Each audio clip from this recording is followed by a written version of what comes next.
pick 9. In a draft where we have a top 10 pick and then nothing until 43, mate, it's vital. I mean, we could talk about how we didn't think we were going to have this pick. We could talk about how we thought we were going to be trading this pick once we did the Stocker deal. But the reality is we've got it. We're going to use it. So we have to nail it. You're going to give us 5 names who are there or thereabouts that according to your calculations. Let's start with what's the priority here for pick 9? Is it what we need from the team or best available? I think Carlton have had the habit of drafting in previous years sometimes by what was best on the cards, best on the table. Okay. For me, I think we need to. For me personally, in this year's draft, I would be going whichever kid is the best this year, because the top 10 is so good. Yep. Whichever best player is there, I believe we need a backman, we need a midfielder and a forward. Yep. But I think Carlton are going to go hard at small forward. Okay. 9, so best small forward. But me personally, there's so much talent out there that I will be going for literally the best player. Okay. Because all of them players fit our long-term needs. Okay. Like we've got Kerno, Murphy, they can't go on forever. Simo can't go on forever. Yep. And we definitely need a small forward. So for me, whichever we'd pick up, whoever was the best, we've got the ready-made replacement. Okay. So can you run us through the 5? So we've got Cody Weightmann, 9. Big name. He gets popped up a lot. Naturally, because he's the small forward. Yeah, and for me, when the phrase every year gets dropped, that generational phrase, love the G word. But I do actually think Cody is a generational small forward. Okay. Like, he has got everything you want. Pack marks, taking hangers. He's the kind of guy you pay money to see football. He just, Jamie Elliott type player. Yeah, he just does the thing at the right time. Yep. Hangs out the back of contests, which is a skill that seems to be dying at Carlton. Yep. No one seems to realise that players not always mark it, and it comes through. Yep. Good at that. Breakaway speed, but he also just kicks goals as well. He's a goal kicker. Now, for me, Papley was a loss, but Cody Could be the guy that slots into that role. He will be better than Papley. Like, really? If you watched the video last time, we were talking Holmes call about Josh. This guy, for me, Cody, will be number 1. Okay. And I think he's got all the skills. So 2.3 goals last year a game. Wow. Just under 4 marks, 2 tackles, 11 touches. Yep. Played for big country. So I mean, the whole thing is he's negative of 9, and there's some people have got him going at 15, 18, which is just silly talk. That'd be so he's a top 10 pick, guaranteed. For me. Yep. For me. Gotcha. For me, there's him and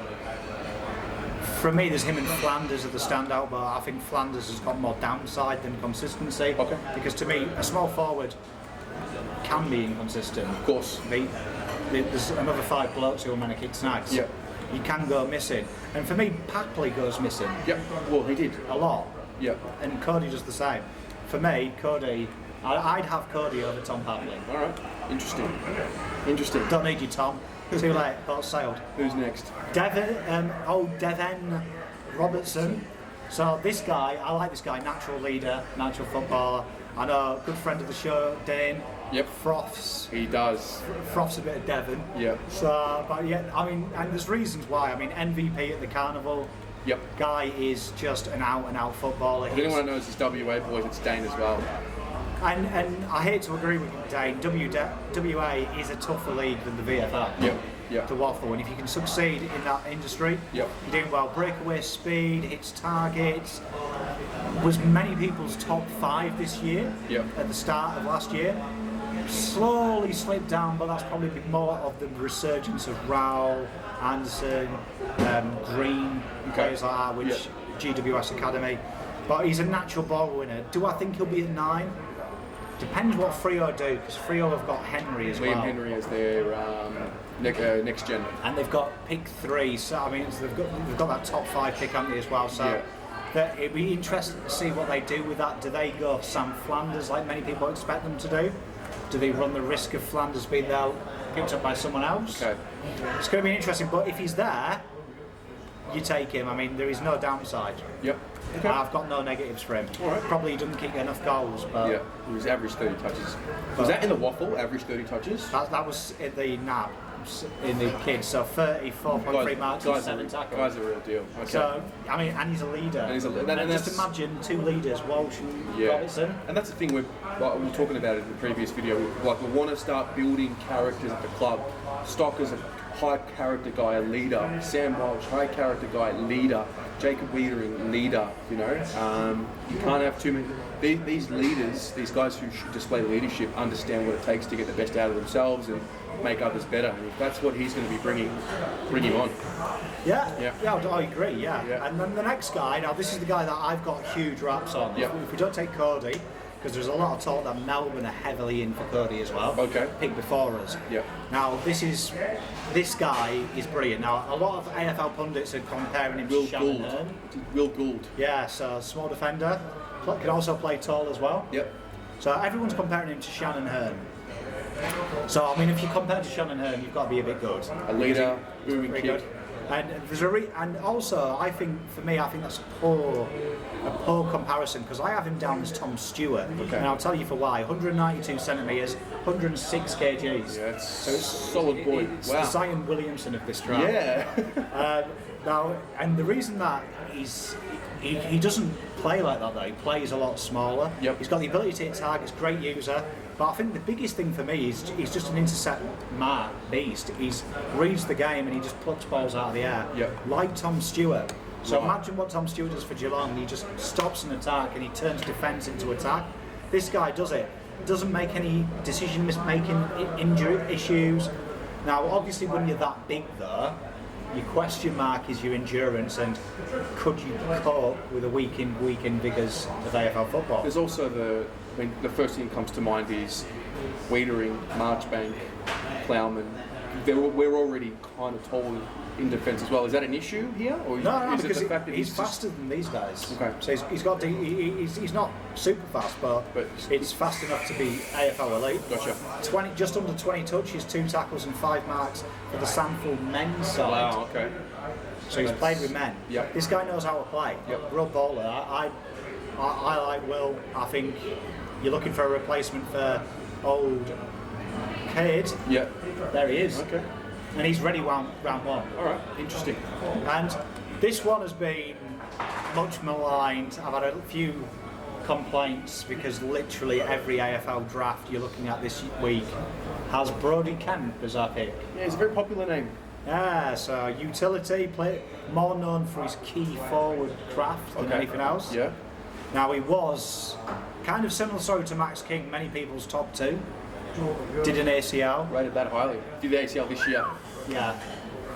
But to be still in the top 10 when you've done an ACL means you're pretty good. Means you must be, now, the reason we're linked with him, and I'm going to say this, he's only done it 6 times, is he plays midfield as well. He's big, he's mobile, kind of like Charlie Kerner. Okay. That he's mobile. So just when they compare to Cripps, it's a worry because you suddenly think, wow. Yeah, he's the number 2. But you've got to remember, Charlie Kerner was touted as he could go into that on the ball. When have you seen that happen? True. So, doesn't happen. But 192, 82 kgs, big body. He plays third tall, can play key, has had a run on the ball, under 3 sub 20 metre 2-second runs. Wow. 3-second runs, sorry. 3 second to it, which is quick. Yep. Which is lightning. Okay.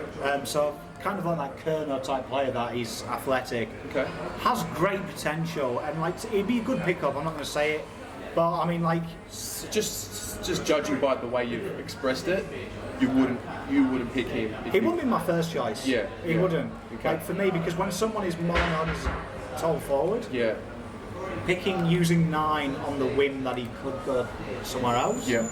You want to be more sure about what you're getting at. And for me, I'm a firm believer in your first year of football, you should play where you're familiar. Gotcha.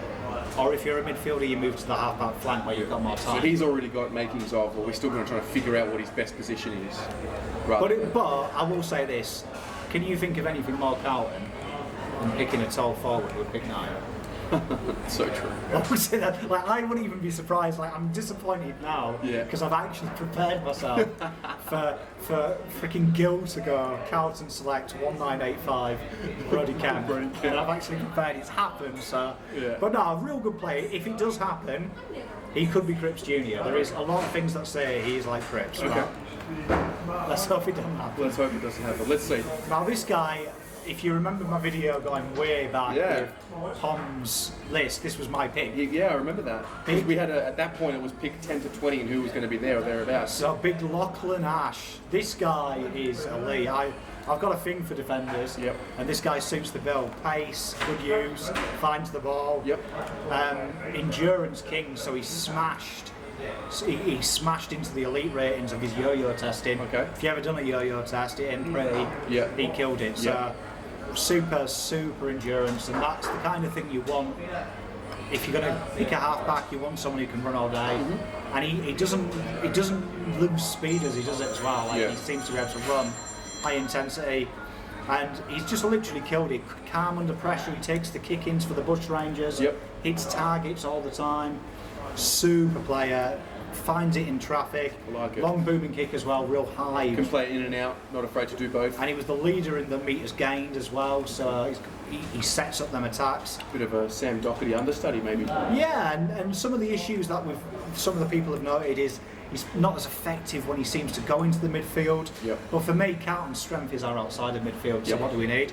But for me, I'd say Lockie Whitfield, think of him, this guy was useless in the midfield. He's grown into that role now, and he lives at halfback, moves in there, and he's got that usage and vision that, for me, 23 touches, 5 tackles, 5 marks. That's pretty good. Just under a goal a game. It shows that Whitfield comparison. But was the competition's premier rebounding mid. Defender. So, Kid Simpson, he retires. Ash. So there's 5. That'll be there or thereabouts with pick 9. I'm going to put the question to you. Those 5 are all available at pick 9. Who do you take? Yeah. Real. Okay. And then? Gould. Cody and Gould. So let's hope that one of those One of them will definitely be there though. Yep. And you think we should take one of those 2 if they're available. Alright. There's pick 9. That's the big one for us. And there's really a recap of all the picks. So let us know what you think. Are you still in the camp? Let us know who you'd be taking with pick 9. This is going to be a really interesting discussion. So thank you for watching, and let us know what you thought in the comments below.